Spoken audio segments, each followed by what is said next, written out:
Oke, halo teman-teman semuanya. Kita berjumpa lagi-lagi kita berjumpa. Di sesi live pada malam hari ini, kita akan membahas ya pengantarnya yaitu mungkin lebih spesifik tentang kejujuran, tentang batin kita terhadap penderitaan. Setelah itu, kita baru lakukan meditasi. Seperti biasa, kita menggunakan seluruh fasilitas yang kita punya. Salah satunya adalah emosi dan pikiran, yang sebenarnya itu adalah natural kita. Cuman saking naturalnya dan disepelekan, akhirnya kita lebih cenderung menggunakan pikiran untuk mencari cara bagaimana sih bahagia. Selamat malam ya Bang Putra Jagat, sehat selalu juga. Kita semua adalah satu kesatuan yang tidak terpisah, tapi kenapa banyak sekali orang yang lebih memilih untuk mengikuti egonya. Ego itu sendiri adalah fasilitas yang sebenarnya terus kita kembangkan. Jadi kalau kita berkesadaran, tidak akan lepas dari ego, tidak membunuh ego, tidak melenyapkan ego, tapi membersamai ego. Ini yang mungkin sulit dan terdengar paradoks. Matikanlah diri sebelum mati, matikanlah ego, kiamat diri. Itu semua hanyalah perumpamaan untuk yang sebenar-benarnya adalah kita tahu mana ego, mana yang diri kita. Yang ego merupakan bagian dari diri kita, tapi kita bisa melihatnya sekarang secara sadar. Kalau kita mengacu pada ilmu NLP ya, Neuro Linguistic Programming, NLP adalah modalitas untuk mengenal pikiran. Lebih tepatnya pikiran, perasaan, dan tubuh. Nah, ada satu presposisi namanya the map is not the territory. Artinya peta bukan wilayah yang sesungguhnya. Seluruh daripada apapun yang kita kenal sebagai ilmu adalah konsep, peta, bukan wilayah sesungguhnya. Kalau kita lihat peta di Indonesia, itu ya menggambarkan saja, bukan berarti kita tahu sebenar-benarnya kondisi. Tapi kalau kita balikan kepada kesadaran, apakah sebenarnya kita benar-benar bisa tahu yang terjadi? Bisa selama kita punya kesadaran. Kesadaran yang lalu kita lekatkan lagi kepada power, kepada kekuasaan. Sehingga kalau misalnya orang yang berkuasa, pasti dia punya pengetahuan, punya kebijaksanaan untuk tahu wilayahnya yang mana dan harus diapakan. Tahu di wilayah sana harus diutamakan, harus dimanfaatkan, harus dibersamai lewat kesadaran. Bukan sebaliknya, di mana ternyata yang ada hanya sawit, yang ada hanya merusak. Jadi kesadarannya justru rendah, bukannya relevan dengan kesadaran, dengan kebaikan, dengan nilai-nilai yang sebenarnya sejatinya keberlimpahan, tapi ternyata turun menjadi sebuah kehancuran. Ini merupakan realita yang sebenarnya nggak bisa kita bantah. Ego juga kan kalau kita sering berbicara spiritualitas, tidak kita tolak, tidak kita lenyapkan. Ya sama, apapun yang terjadi, itu adalah bagian dari diri kita. Waalaikumsalam ya Bang Apong. Selamat malam, kita kembali lagi. Akhirnya, apa yang paling kurang? Kesadaran dari kolektivitas, dari kebanyakan. Yang ini kita terus wacanakan, kita terus suarakan.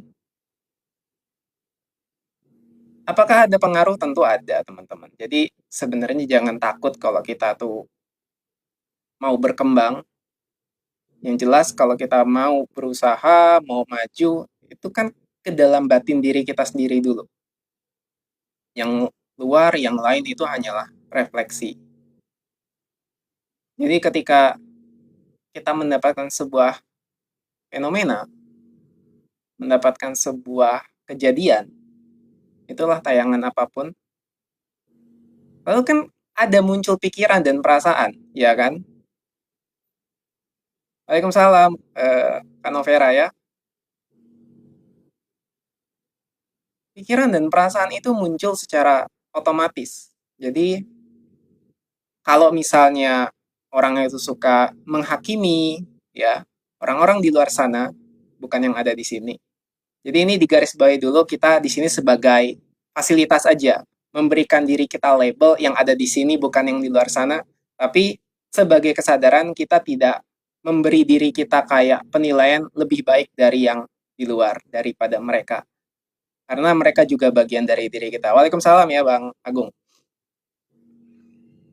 Jadi singkat cerita, pembanding itu sebenarnya penting untuk kita lakukan sebagai bagian daripada kesungguhan kita, totalitas kita. Untuk membersamai ego, membersamai apa yang terjadi. Kalau kita punya rumah, punya tanah, kan ada sertifikatnya. Nggak mungkin kita berkesadaran tiba-tiba digunakan saja, dipakai orang-orang. Boleh-boleh saja bebas, tapi sebagaimana ada hak cipta, itulah ego. Yang ego itu sebenarnya nggak ada masalah. Hanya sering disalahpahami. Itu aja. Diri fiksi yang melekat, apapun yang mungkin kamu dipanggil dengan nama, dengan identitas. Oke, Bang Agung. Masih lama nggak meditasinya? Aku pengantarnya mungkin 10 menit ya, 10 menit ya. Jadi kita mulai 21.10. Mungkin nanti Bang Agung bisa keluar terus balik lagi di 21.10. Bukan 21.10, sorry. 21.20. Ya. Jadi masih 10 menit lagi lah ya.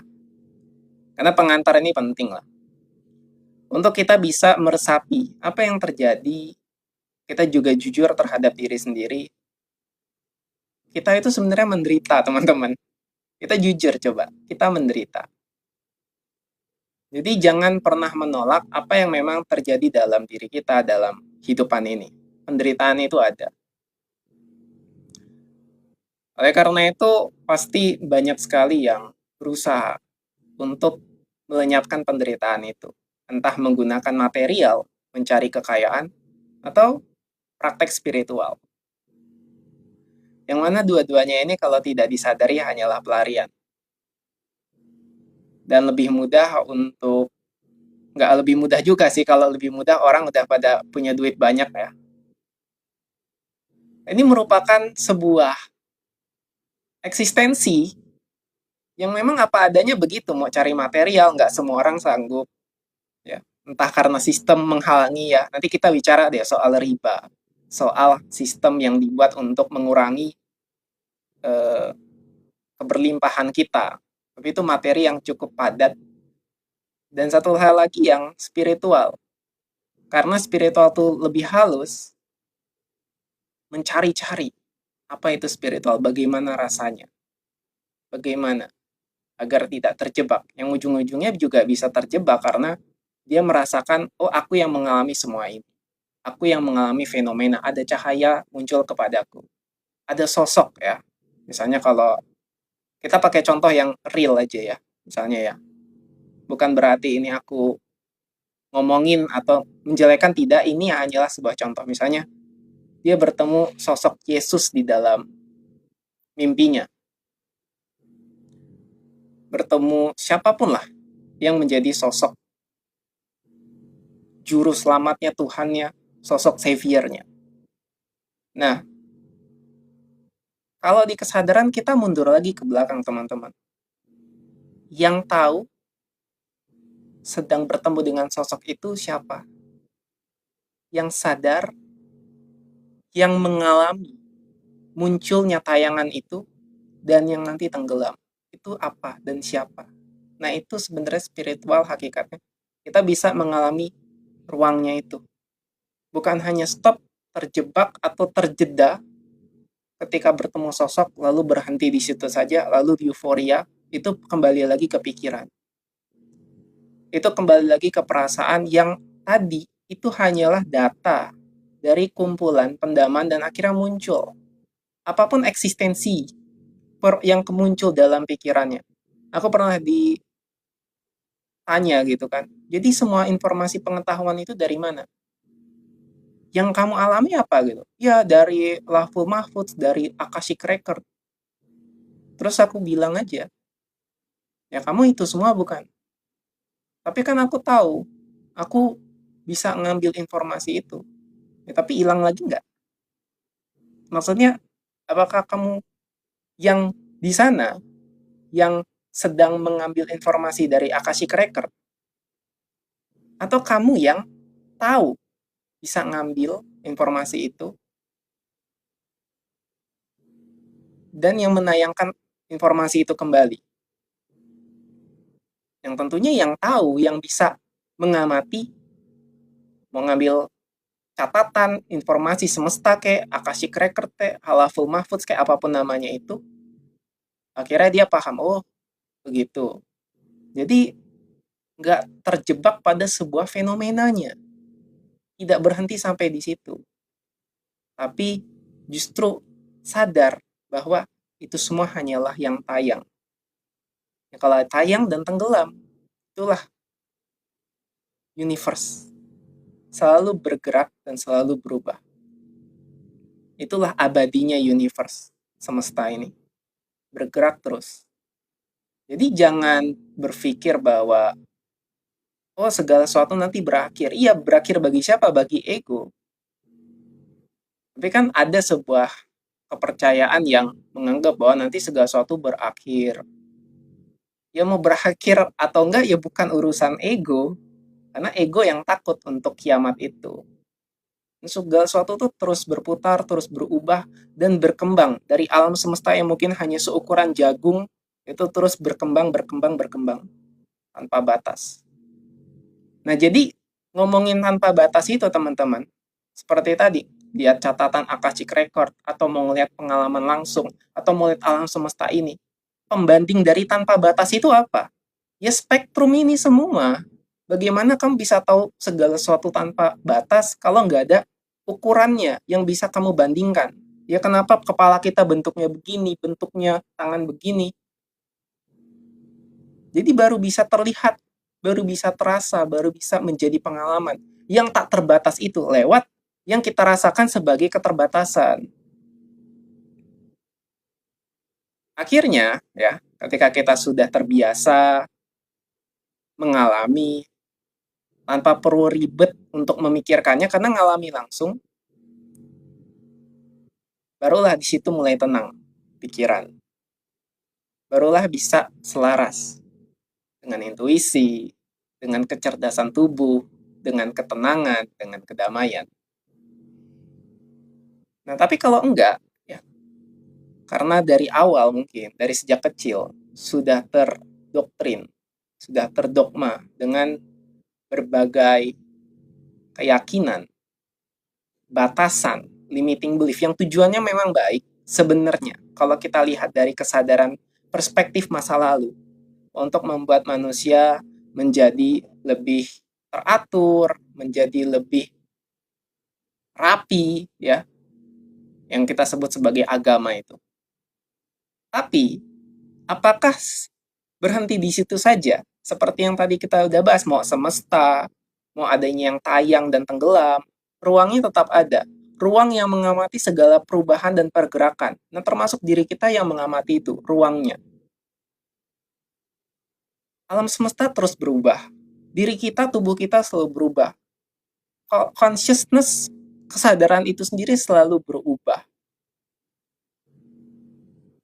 Informasi selalu berubah.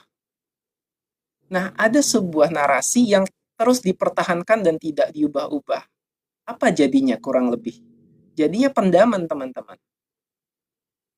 Bayangin ya, diharapkan, dicekokin untuk mengharapkan surga, itu satu pendaman, dan ditakutin neraka, pendaman double, dan masih banyak hal-hal yang sebenarnya perlu disadari, diulang untuk dikontemplasikan.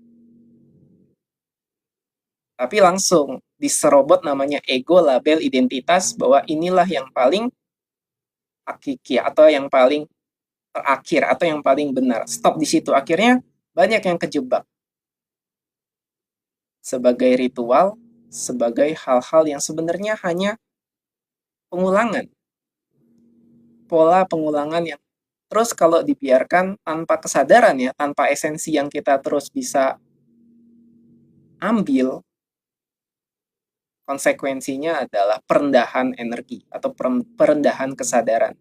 Nah, efeknya seperti yang bisa kita lihat saat ini di sosial media, di tengah kekacauan yang sangat merugikan dan mungkin kita sakit hati dibuatnya. Dengan label kita sebagai orang Indonesia, dengan kita ada yang sering bilang kenapa aku WNI, menyesal, dan lain sebagainya. Tapi cukup kita sadari, makanya teman-teman kalaupun masih sakit hati, masih menderita, kita nggak perlu menolak atau menerimanya mentah-mentah, kayak kita terima aja pasrah, ikhlas, nanti jadi berusaha ikhlas, yang mana itu berbahaya, pendaman lagi. Menolak seutuhnya adalah kita tidak menggunakan fasilitas emosi itu demi kebersamaan, kemanfaatan dari kesadaran kita. Atau paling gampangnya contoh dari kecil mungkin laki-laki itu ya. Jangan cengeng, jangan nangis. Emosi itu fasilitas, gunakan. Dengan menangis tidak akan membuatmu menjadi banci kok. Ini kan yang jadi salah kaprah. Ditutup, ditekan, dipendam, dilarikan.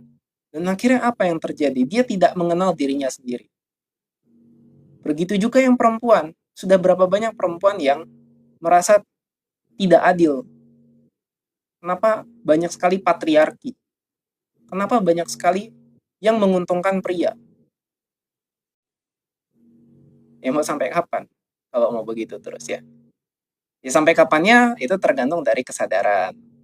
Jadi kalau kesadaran kita secara kolektif sudah sadar, otomatis ini juga merupakan pertanyaan pengulangan dari orang-orang yang hidup di masa lampau yang sekarang sudah wafat. Jadi pengulangan itu akan terus terjadi sampai kita bisa bebas. Nah, bebas itu kesadaran. Oke, teman-teman, kita akan mulai meditasinya dari tadi Bang Agung kan sudah tidak sabar untuk meditasi. Jadi kita pada malam hari ini bermeditasi dengan Bang Wijaya Putra. Pria diuntungkan karena Tuhannya juga pria ya. Aku udah pernah bahas soal Tuhan itu ya. Kalau nggak dipotong-potong, ya aman. Tapi kalau dipotong-potong, digoreng-goreng nanti aku. Jadi kita sekarang bermeditasi. Petunjuk meditasi pada malam hari ini, teman-teman, mungkin ada suaranya bagi yang mendengar, ada yang enggak. Karena ini frekuensinya di bawah 50 Hz. Karena kita sekarang sedang mengosongkan diri ya. Kembali kepada kekosongan, kehakikatan. Sampai akhirnya nanti kita siap untuk di frekuensi non-dualitas. Jadi teman-teman mungkin yang sekarang tidak mendengar kok kayaknya nggak ada suaranya, itu wajar. Dan kalau misalnya ada suaranya mungkin kedengaran juga nggak ada masalah. Tapi lebih banyak mungkin akan mendengar tidak ada suaranya. Oke ya, kita mulai.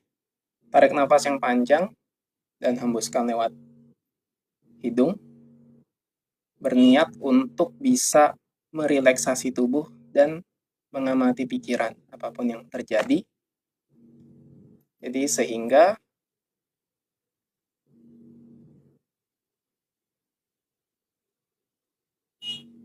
bentar ya. Oke.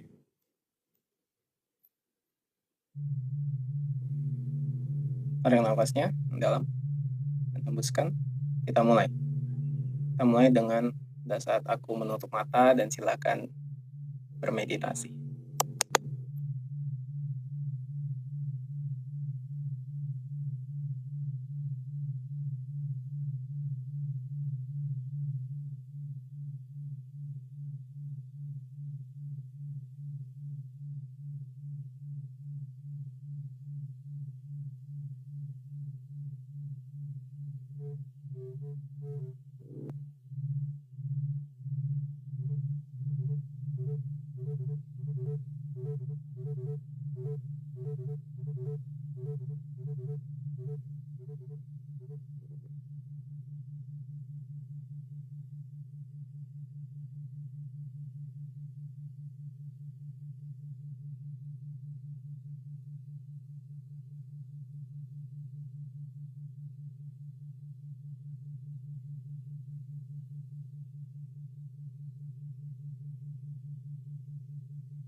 Nasinya dari yang halus, terus dia masuk, mulai masuk, terus digetarkan itu, jadi kayak dalam sebuah zona yang tiba-tiba tuh langsung deep.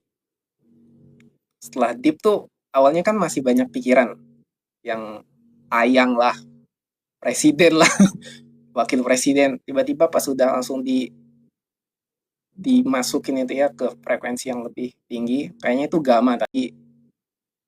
Dimasukin itu ya ke frekuensi yang lebih tinggi, kayaknya itu gamma tadi. Dari pengalaman yang alami. Gimana? Lag? Nge-lag maksudnya? Nge-lag kah?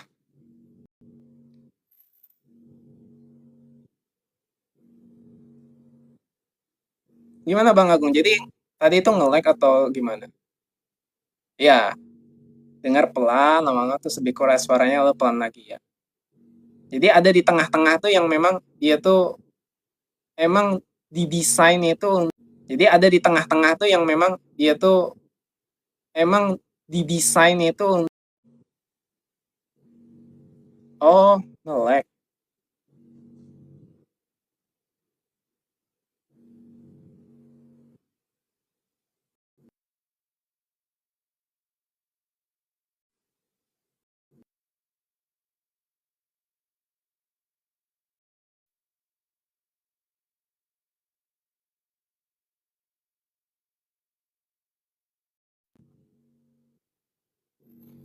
Halo, halo, masih nge-lag nggak? Masih nge-lag nggak?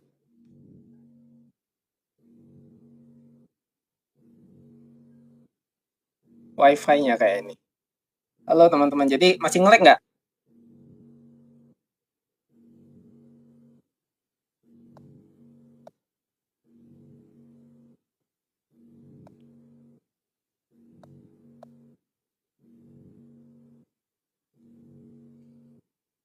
Gimana teman-teman? Aku masih nge-lag nggak nih? Aman ya? Oke. Sampai mana tadi? Sampai gini aja, sampai apa yang tadi dirasakan? Mungkin tadi ini apa? eh Dengar suara pelan lama lebih keras lagi suaranya. Iya. Sekarang aman ya? Oke. Ya, semua pengalaman itu nggak penting sih. Kalau misalnya tadi pengalamannya, kalau aku kan masuk terus deep langsung kosong total itu yang nyaman itu kosong total selama kurang lebih 3 menitan itu yang nyaman banget menurutku. Tapi kan kesadaran beda-beda pengalamannya. Ada yang mungkin tadi pas ke-trigger, pas muncul suara nyenggur itu langsung muncul dia. Langsung ke-trigger. Apa pengalamannya teman-teman? Kalau biasa saja ya aman. Kalau misalnya lebih tenang atau oh nggak ada apa-apa ya bagus. Oke ya. Tadi sempat hampir ketiduran juga. Oke sip, nggak masalah. Jadi saking nyamannya, saking enaknya ya ketiduran itu merupakan salah satu fasilitas yang kita punya dan kita bisa nikmati. Banyak kan yang susah ya justru tidur. Tapi kalau dengan meditasi malah enak jadi tidur. Nah itu coba gunakan saja. Kita akan coba ya ngomongin soal efek daripada meditasi yang bisa sedikit demi sedikit melepas batas-batas kita sebagai individu. Jadi kita bisa melihat, mampu melihat orang lain yang bagian dari diri kita itu lebih benar ya.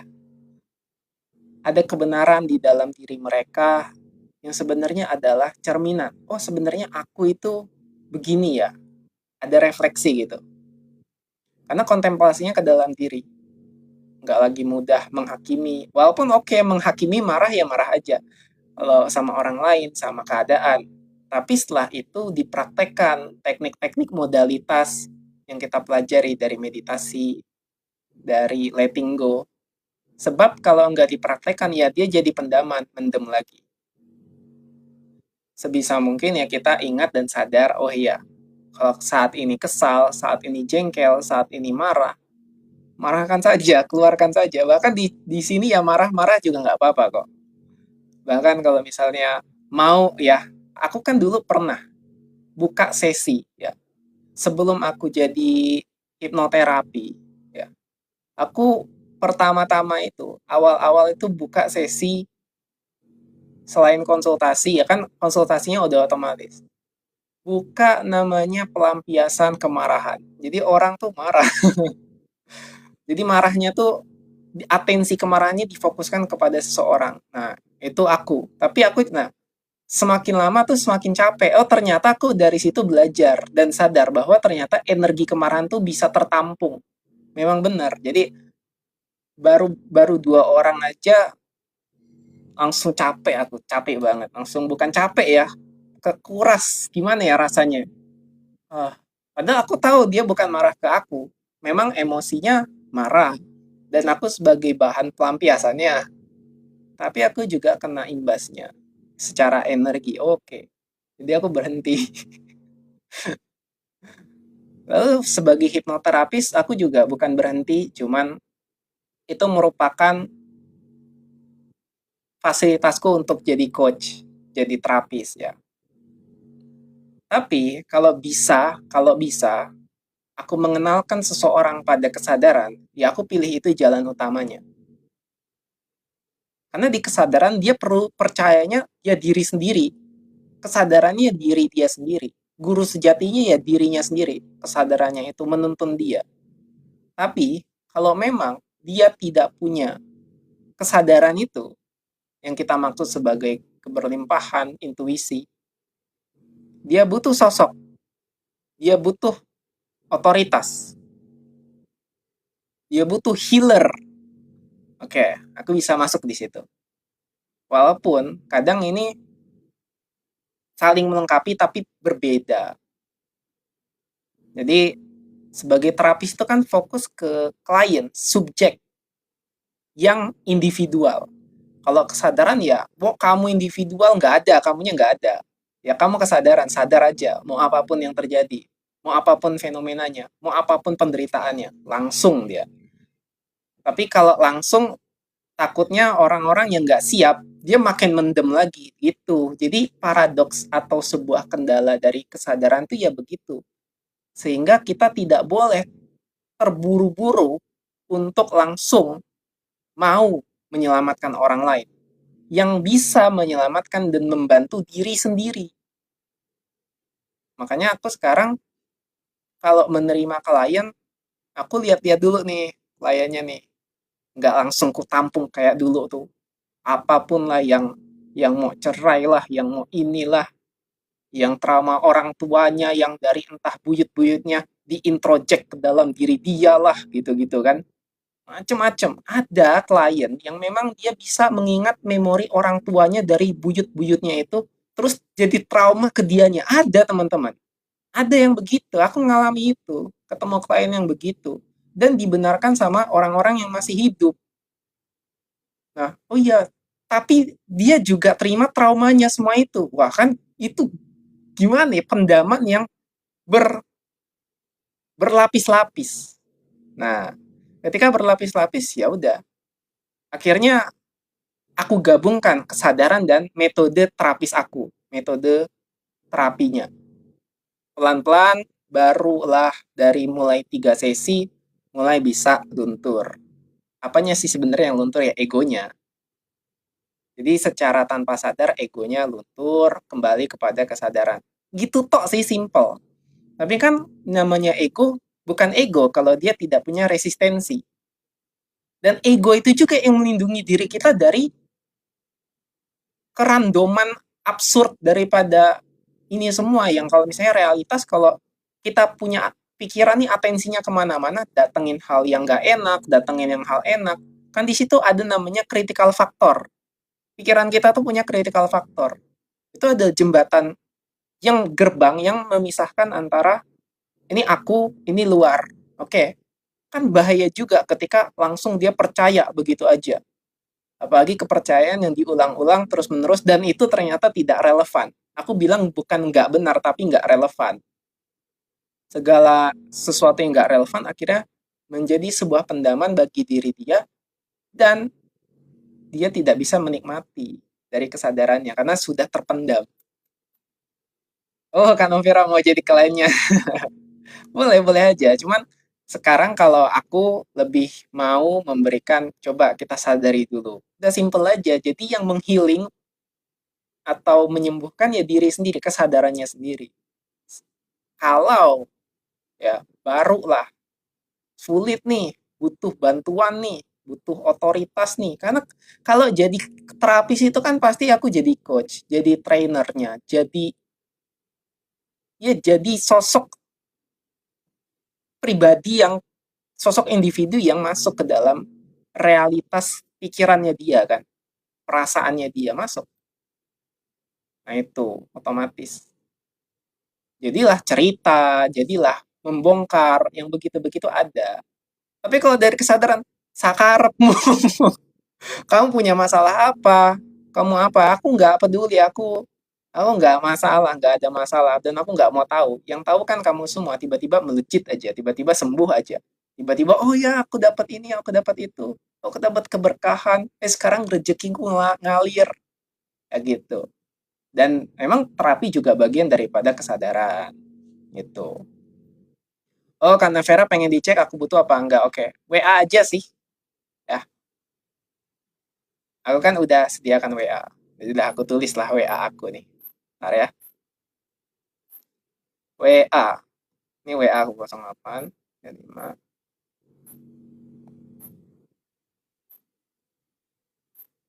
Ini WA aku, teman-teman ya. Aku tulis di sini.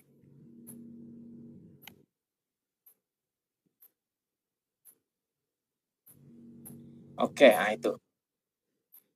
Oke. Oke, mungkin penutup sampai jam 10 ya, karena yang dibutuhkan sampai jam 10 ya kita ngobrol-ngobrol sedikit.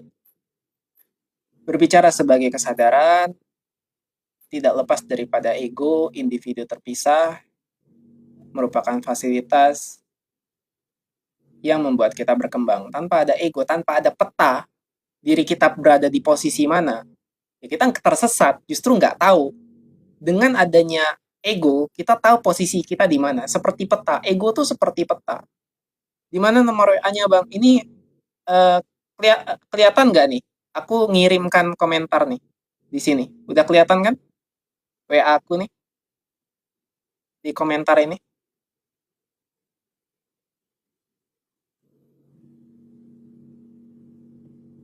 Berkomentar. Oh, belum kelihatan ya? Coba aku ini aja ya. Coba aku bentar. Kenapa nggak kelihatan ya? Sebentar ya. Pengaturan, pengaturan komentar, izinkan komentar, fitur komentar aktif.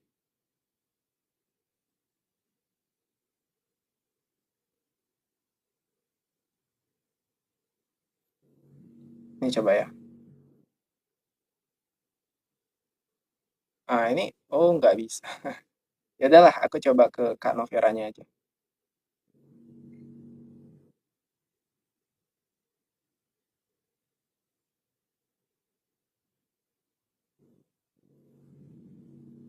Kok malah undangan sih?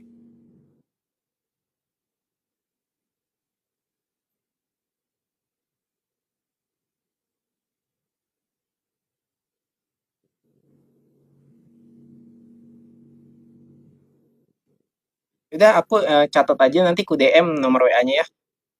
Ini aku catat profilnya Kak Novera nih. Ren Novera. Oke, nanti ku kirim nih. Sekarang sih kirim ya.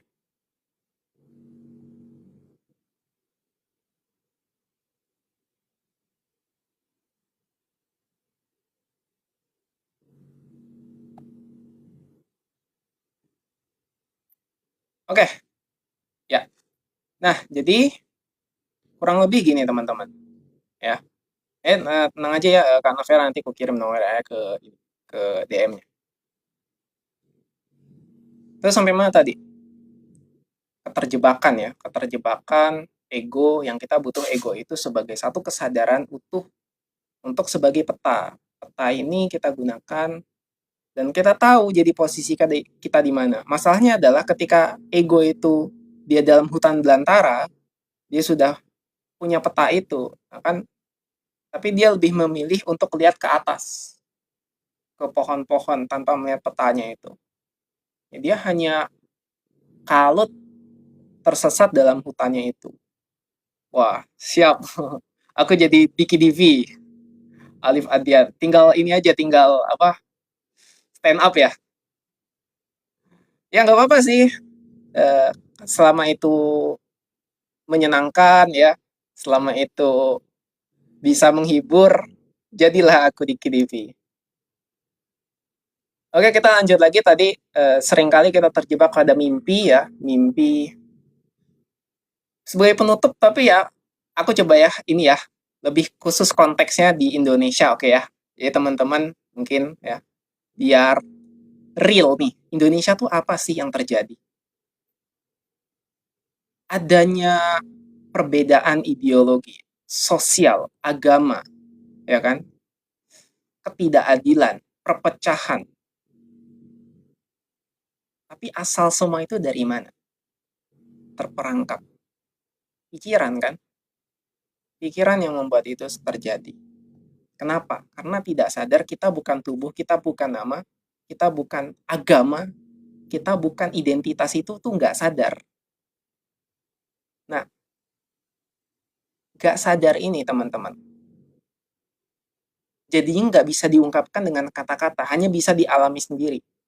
Oh, aku tuh bukan semua itu. Mau sampai kapanpun kita ngomong, ya nggak akan bisa diterima.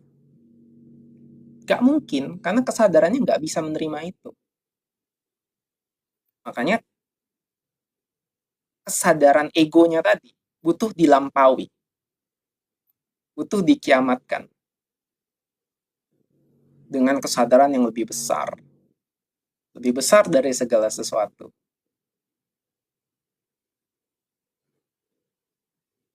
Yang menjebak itu, yang membelenggu itu ya, termasuk ketika mencari identitas baru.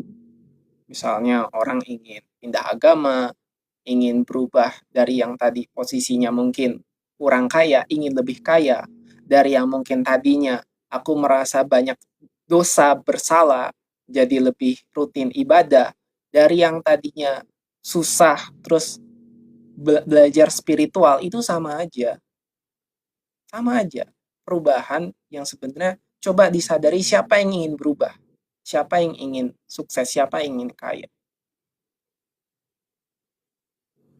Setelah itu, ya, kita barulah bisa berbicara tentang ilusi. Tapi sebelum bisa menyadari itu, ilusi itu adalah kenyataan.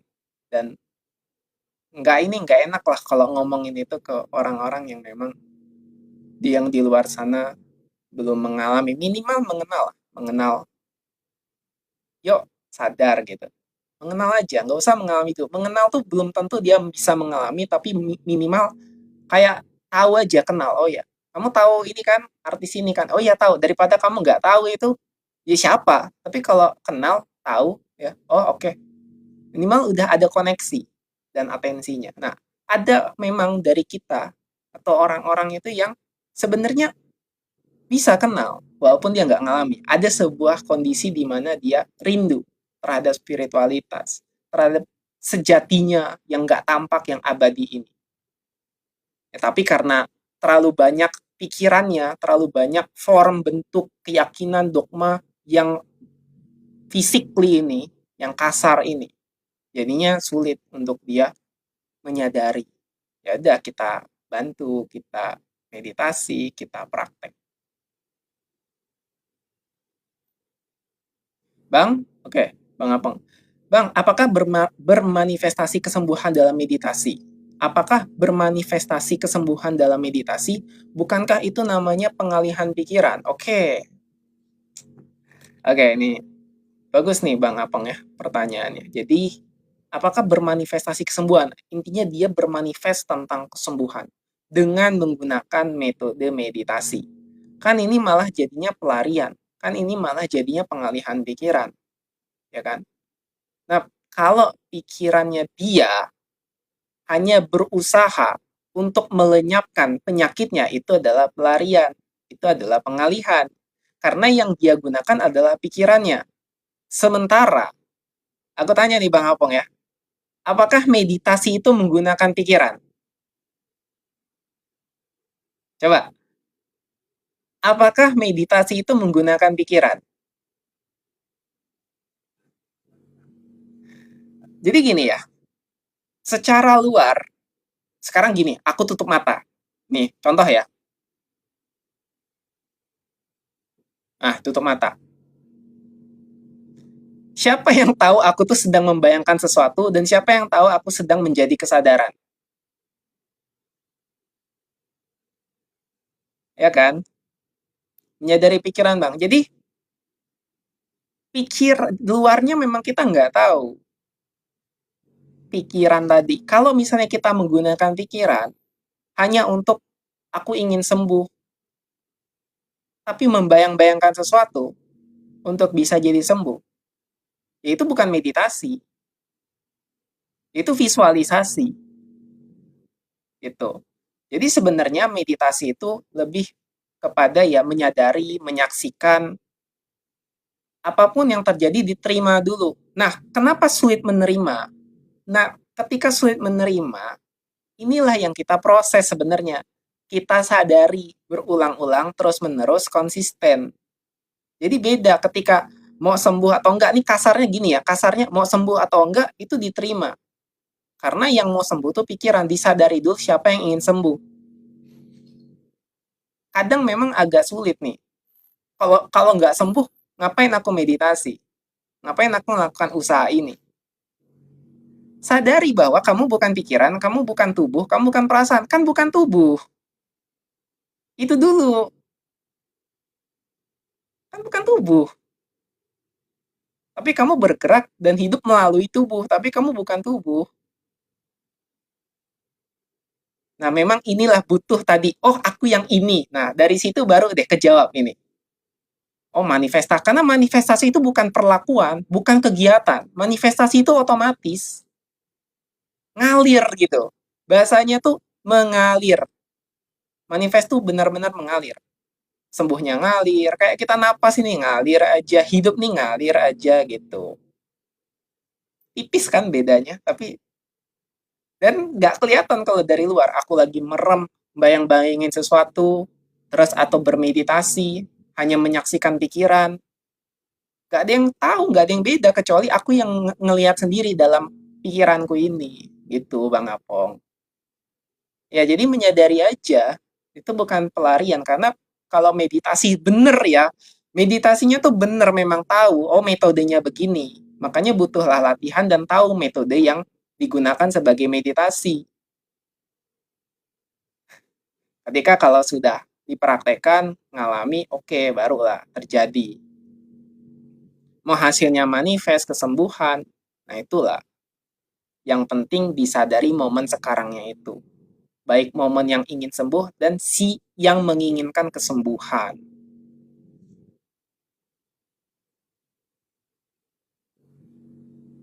Oke ya.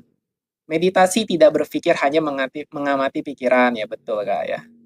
Makasih Boy, sama-sama. Siap Bang Boy. Iya Bang, aku bukan tubuh karena saat meditasi aku bisa melihat tubuh ini, betul ya. Intinya kayak ini, intinya semua tujuannya untuk releasing kan Bang, yang otomatis sembuh dan berlimpah. Iya kayak ini, untuk releasing. Dan akhirnya kita juga sadar, yang memiliki tujuan itu siapa? Sadari yang tadi mau untuk releasing. Nah ini memang lebih, jadi pertama ya, ada lapisan untuk releasing, tujuannya releasing, oke. Nanti pengalamannya tingkat lebih lagi, lebih masuk ke atas lagi atau ke tinggi, lebih tinggi lagi gitu ya. Karena kalau konsep tinggi takutnya ini jadi level-level itu loh. Padahal bukan. Ya sadari aja levelnya, jenjangnya tuh sadari aja. Jadi setelah kita tahu releasing tujuannya, maka selanjutnya sadari siapa yang ingin releasing. Tapi kalau Kak Yeni, wah ribet pusing, ya udah tujuan untuk releasing aja, udah di situ aja, nggak perlu dipikirin. Sembuh dan berlimpah tapi tanpa berharap karena sudah otomatis ya Bang. Iya, tanpa berharap. Nah, coba sekarang kita garis bawah yuk yang tanpa berharap ini. Sadari dalam batin, ada rasa nyes atau nyek nggak? Ngapain kalau gitu tanpa berharap? Nah, itu disadari coba. Sumbu dan berlimpah tapi tanpa berharap, gimana? Pertanyaan, disadari. Pikiran nanya, sadari. Bener apa enggak, sadari. Atau kalau kayak ini pakai kata releasing, ya releasing. Pertanyaan itu releasing. Terus yang ingin tadi kayaknya tanpa berharap gimana? Kok kayaknya paradoks, kok kayaknya bertentangan? Releasing aja. Gitu aja. Sebenarnya simpel kok.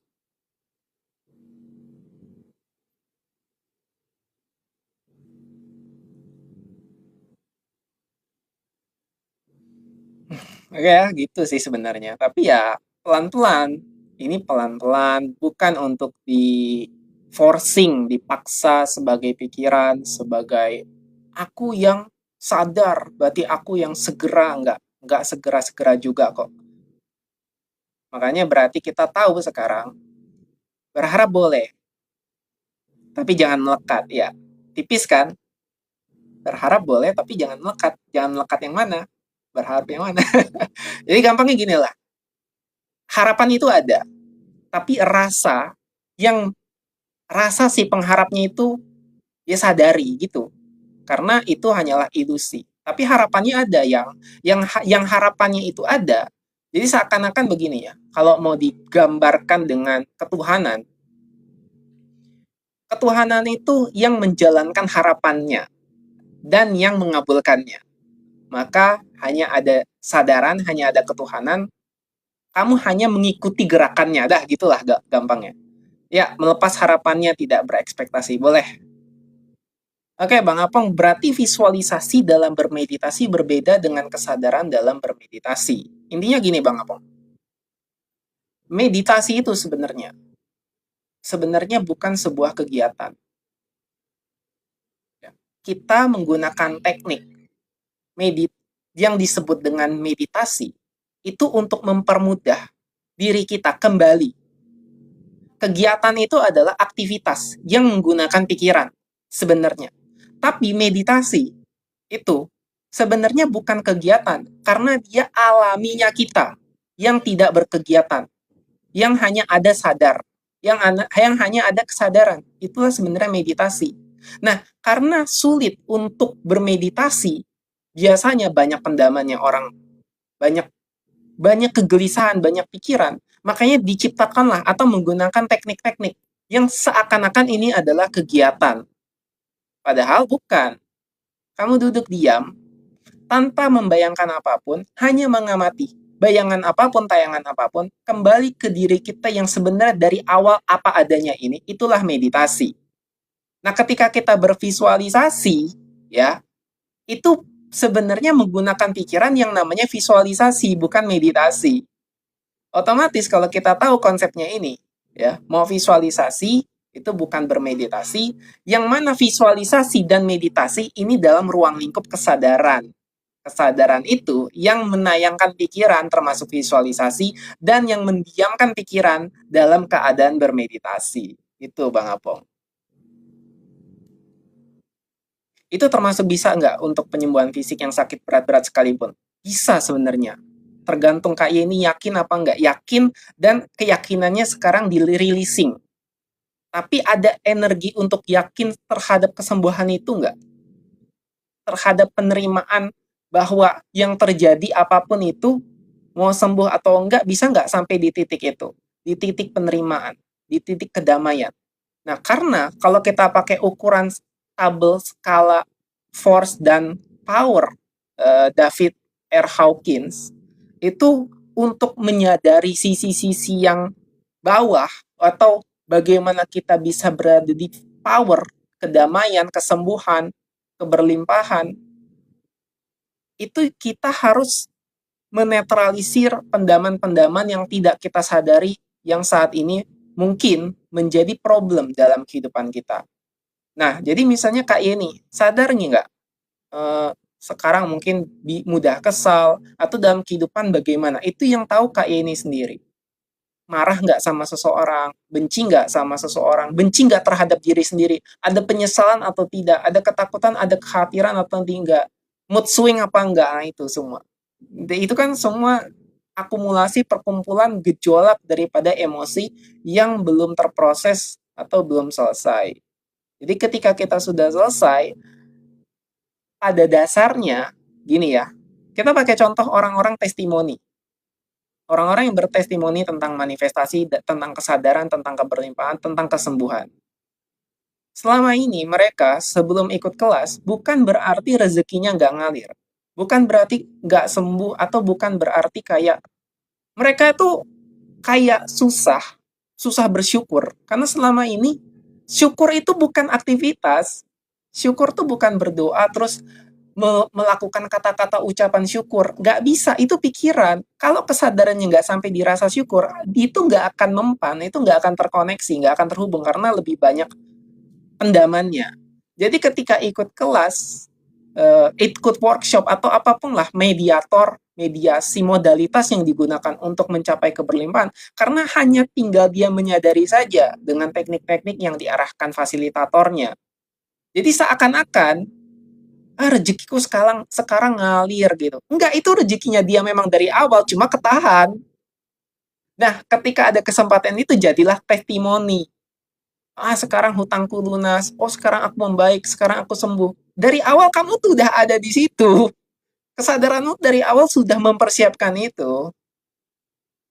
Nah, jalannya adalah bisa jadi dengan kamu ikut workshop, dengan ikut kelas, dengan ikut kesadaran, itu jalannya, prosesnya tuh. Barulah ngalir. Tapi dari awal sebagai kesadaran, kita udah punya semua itu. Kita sudah berimpact, kita sudah ada di titik semuanya yang terjadi. Oke, kesadaran yang bersyukur itu bagaimana, bro? Oke, Bang Joni, gini ya, jadi pernah dengar nggak istilah namanya tubuh berekstasi? Ekstasi. Saking euforianya, saking damainya, bahkan tidak ada lagi yang mau dia capai karena segalanya sudah hadir di sini. Gitu. Nah, tapi ketika mundur, itu kan kalau mundur dalam kesadaran kan. Tapi ketika dia maju lagi sebagai kehidupan, sebagai individu, ya, kayak dinamik deh. Nah, sebagai individu pasti melekat lagi. Jadi butuh untuk menyadari keinginan-keinginannya. Jadi terus sehingga dia kalau semakin lama berada di depan, di kehidupan dia yang melekat itu, dengan aktivitas mungkin pekerjaannya, masalahnya, akhirnya dia butuh nih, karena nggak sadar kan, butuh suatu pancingan, cara, ritual, doa untuk bersyukur. Nah, itu dipancing dulu untuk bisa keluar kesadarannya. Barulah tenang, barulah hadir. Tapi dari awal sebenarnya kita itu udah syukur itu sendiri, kita udah cinta itu sendiri. Jadi yang jadi masalah sebenarnya bukan kondisi kita tidak bersyukur, karena dari awal kita tuh pasti bersyukur. Kita tuh pasti begitu. Kita sudah selaras dengan semesta itu, kesadarannya. Yang jadi kendala cuma satu. Apakah kesadaran kita ini tertutupi label, tertutupi oleh lapisan-lapisan yang akhirnya mengganggu pikiran dan perasaan. Jadinya butuh dipancing lagi dengan syukur, dengan kalimat-kalimat syukur. Untuk membuat dia mundur lagi ke belakang sebagai kesadaran. Sebenarnya simpelnya gitu aja. Karena pikiran itu kan selalu otomatis, aktif. Bagaimana bisa menyadari diri kalau pikirannya aktif? Dan lebih ininya lagi, lebih menjadi kendala lagi adalah menggunakan pikiran untuk bersyukur. Pikiran yang tadi sumbernya di situ, masalahnya itu ya. Tapi digunakan lagi untuk bersyukur. Padahal bersyukur itu dari kesadaran. Kesadarannya, latar belakang yang mengamati si pikiran yang tayang dan tenggelam. Jadi pikiran itu depannya. Tapi kesadaran itu yang menjadi latar belakangnya. Latar belakang itu selalu abadi, selalu mengamati, selalu bersyukur, selalu cinta. Itu selalu hadir. Eksistensi yang tidak akan pernah padam. Ketika melekat ke luar atau ke depan tadi yang kita sebut pikiran, masalah, form, bentuk apapun itu, dan nggak sadar, ya udah butuh pancingan, mau bersyukur, mau ibadah, mau ritual. Sehingga kalau ini terus dilakukan tanpa ada kesadaran, jadi pendaman. Takutnya begitu. Ya, dan memang terjadinya begitu. Cobalah kita sekarang kembali ke kesadaran, maka apapun gerakannya, bersyukur, mencintai, menyaksikan, itu adalah sebuah hal yang alami tanpa perlu lagi diusaha-usahakan. Aku kan sering banget, kata teman aku kalau misalnya lagi lebaran itu ya, ikhlaskan saja. Aduh, ikhlaskan saja, pasrahkan saja gitu. Hanya sekedar di kata-kata kan jadinya. Apalagi ya ikhlaskan saja nanti dapat ganjaran loh, gak gitu tuh, malah jadi pendaman. Itu hanyalah sebuah pancingan untuk kita kembali kepada kesadaran. Tapi kalau esensinya kita nggak dapat kesadarannya, malah justru jadi beban. Oke ya, penerimaan dari dalam dan merasa cukup.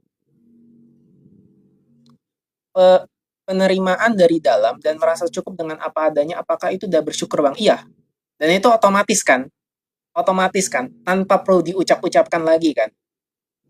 Itu otomatis. Karena syukur itu pasti tentang kesadaran, tentang rasa. Rasa yang bahkan, rasa ini ya hanya mewakili dari kesadarannya. Kesadaran yang sebenarnya hakikatnya sudah bersyukur, sudah cukup, sudah damai. Ya, ketika dia nggak cukup, ya pasti karena pikiran yang ribut tadi. Aku kurang, aku korupsi deh. Aku harus kesini, aku harus kesini, dan lain sebagainya. Bukan berarti kaya nggak boleh, karena kaya itu juga gerakan dari apapun yang kita lakukan di semesta ini, di dunia ini. Itu keinginan yang merupakan potensi, yang merupakan kreativitas, silahkan. Tapi kalau nyatanya adalah kejadian dari ingin kaya itu berasal dari kekurangan, itu yang bahaya. Kekurangan itu menciptakan kerusakan untuk semesta dan isinya. Itu, coba sadari itu deh. Bagaimana rasa syukur hadir sedangkan kondisi realita masih kekurangan? Itu dia Bang Herman, itu dia. Ini pertanyaan yang tepat, benar sekali. Yang nggak akan hadir. Rasa syukurnya nggak akan hadir. Karena realitanya masih kekurangan kok. Realita yang di dalam batin dan realita emang terpancar di luar ini. Yang memang, wah janco emang ini. Pemerintah korupsi terus. Ya kan? Fasilitas nggak ada. Aku pribadi teman-teman ya. Aku cerita sekarang ini apa? Aku sekilas aja nih. Aku lagi ngalamin, aku kan lagi ngurus berkas ya di sebuah instansi tertentu lah, instansi negara ini. Kan harusnya gratis. Di depannya gratis, di loketnya gratis. Tapi ditolak. Tahu nggak pas aku malam pulang ditelepon, minta segini. Segini. JP segini juta. Udahlah, realitanya begini, gimana bersyukur? Malah ngamuk-ngamuk aja. Nah, gitu. Ya udah, tapi ya karena realitanya begitu, itu kita sadari sebagai ketidaksadaran kolektif. Bukan berarti kita harus ikut-ikutan, bukan berarti kita harus terjebak pada fenomena emosi yang justru akhirnya membuat kita lebih rendah lagi. Kita sadari ini sebagai sebuah hal yang ini pancaran saja dari apa yang memang ini kolektivitas. Bukan berarti akhirnya kita juga harus ikut menderita dan akhirnya terjebak pada sebuah pendaman. Biarkan saja. Jadi kalau untuk menjawab pertanyaan Bang Herman, Bang ya, kondisi realita masih kurang itu pasti karena hakikat. Karena sejatinya kita itu berada dalam titik state of being. Kesadaran kita itu yang menentukan apakah kita kekurangan apa enggak. Kalaupun realita kita kekurangan, coba kita sadari dulu apa yang sebenarnya kita rasakan sebagai kekurangan. Jadi ini memang butuh praktek. Aku akan bilang secara jujur bahwa rasa syukur nggak akan hadir. Nggak mungkin. Kalau memang realita, terutama realitas dalam batin, dalam kesadaran ini masih kekurangan. No, impossible, bullshit untuk ngerasakan rasa syukur itu. So, makin diulang-ulang, diafirmasikan dengan kata-kata, dengan praktek, yang penting bersyukur, itu akan menjadi sebuah pendaman. Now, makanya praktek aja deh, praktek untuk bisa menerima dulu meditasi. Aku nggak akan mau ngomong janji manis begitu.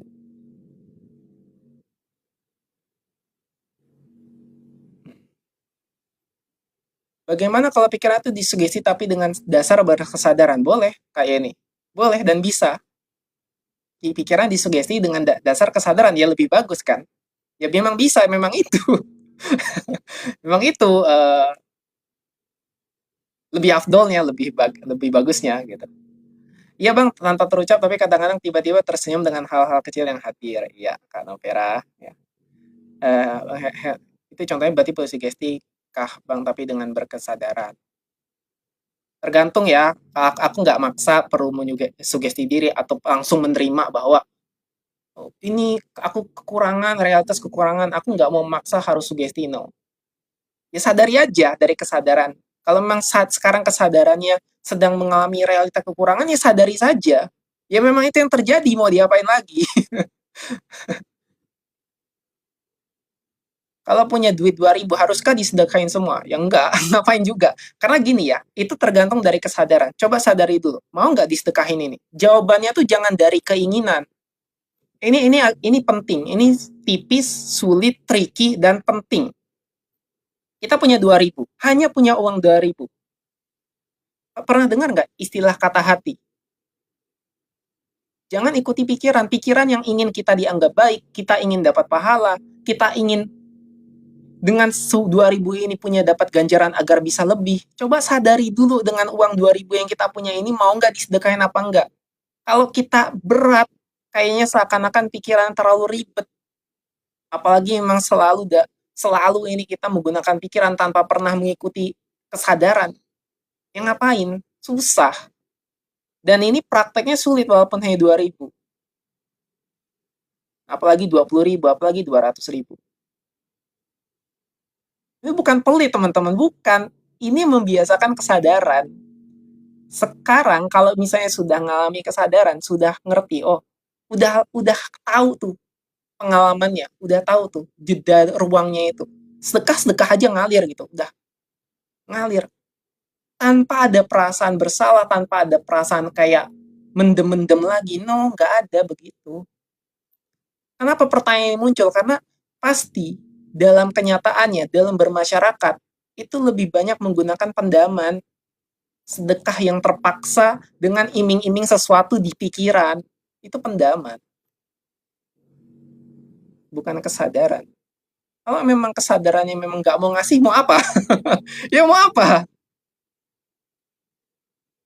Bang, apa bedanya meditasi mendengarkan suara atau tidak? Mendengarkan suara di dalam pikiran atau mendengarkan sekitar yang auditory awareness. Mana nih? Meditasi yang mendengarkan suara dalam pikiran atau mendengarkan suara ini di sekitar. Karena mendengarkan suara di sekitar dan di pikiran itu sama aja.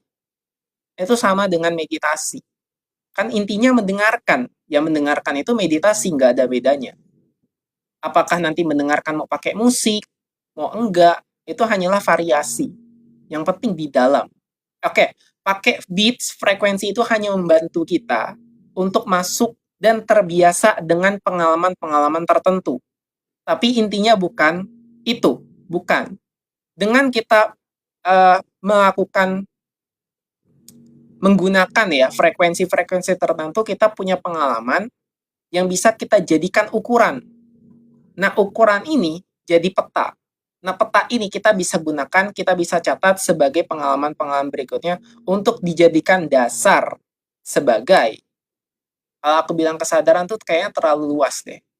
Mungkin gini ya, sebagai pijakan tangga kita menuju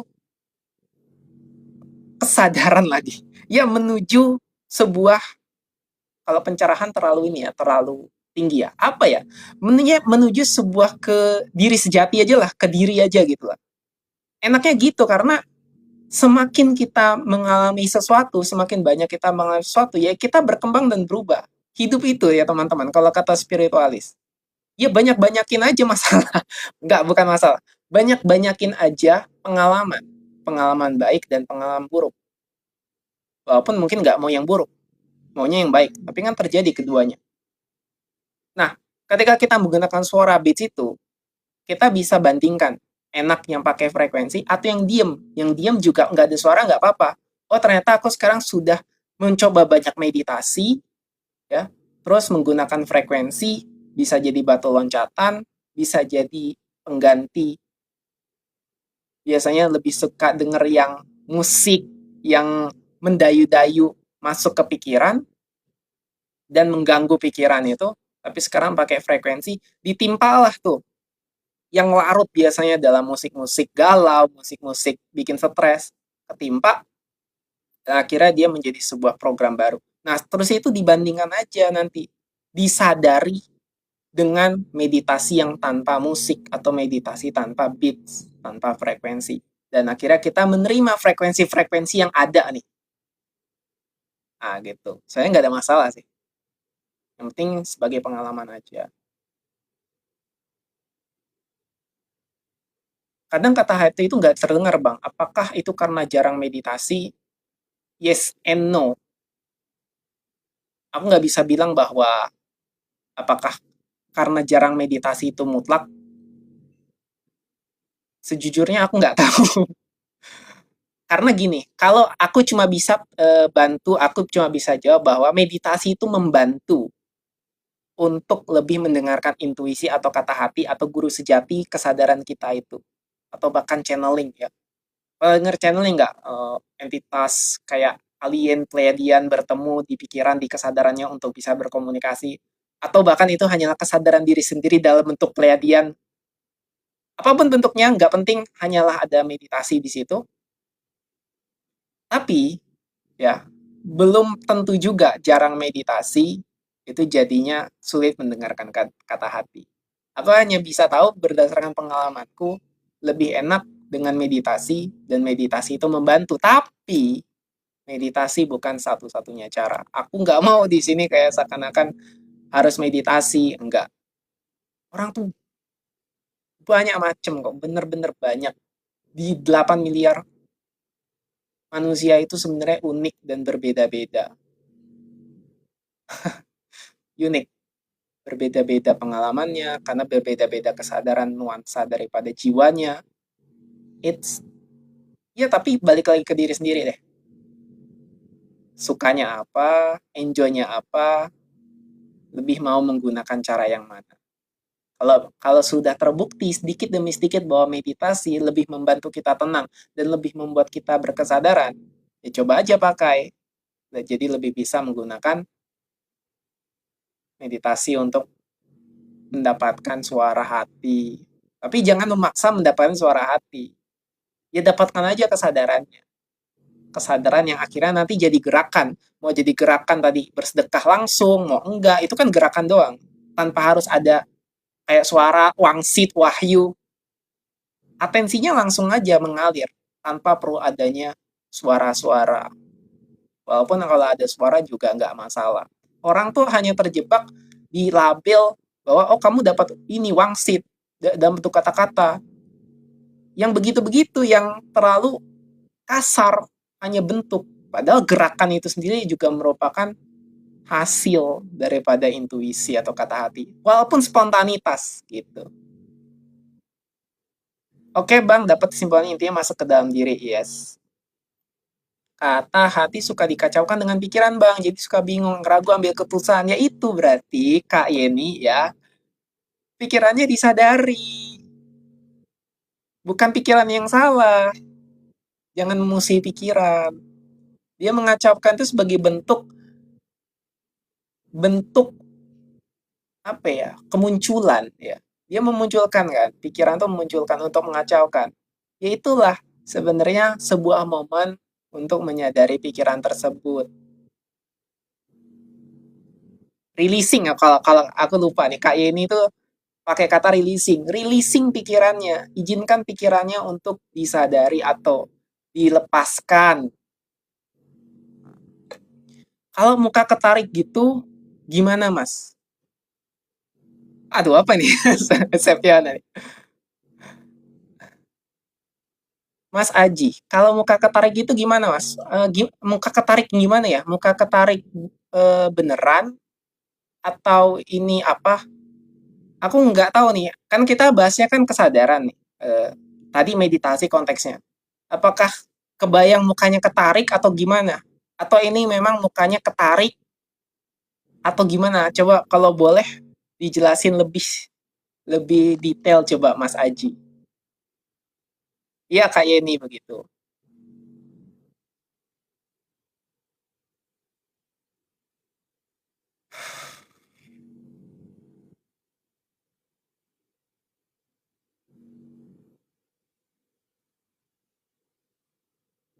Oh, ketarik-tarik, ada rasa ya? Rasanya ketarik-tarik gitu.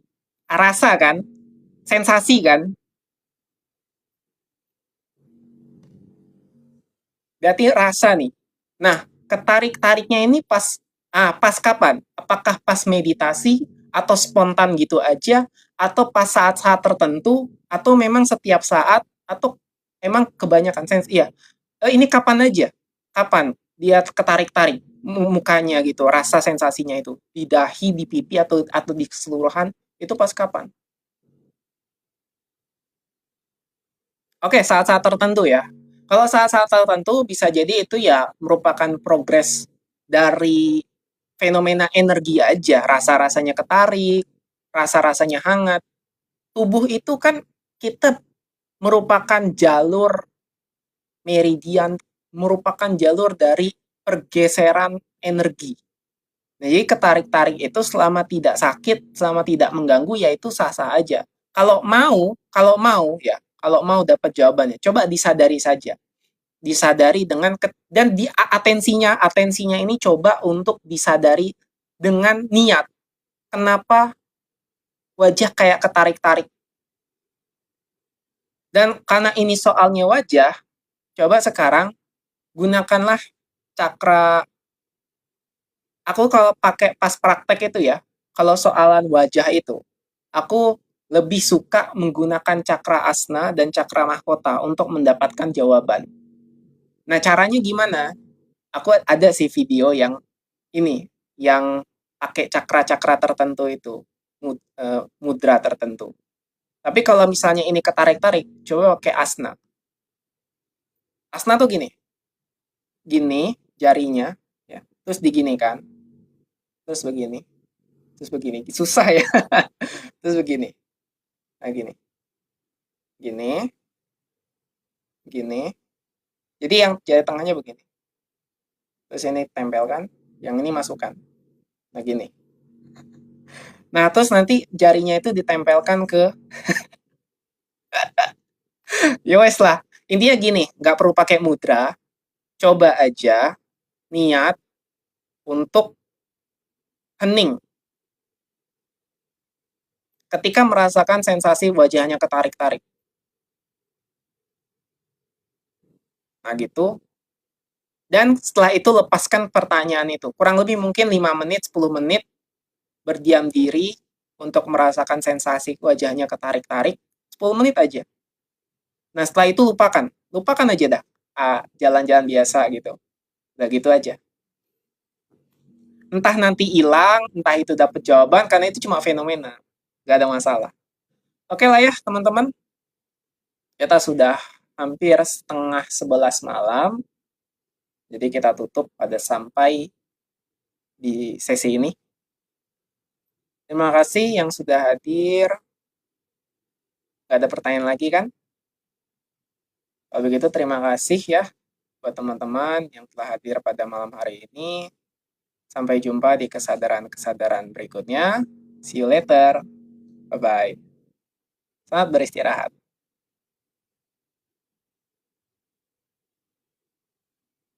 Ya, ya, Irene Opera.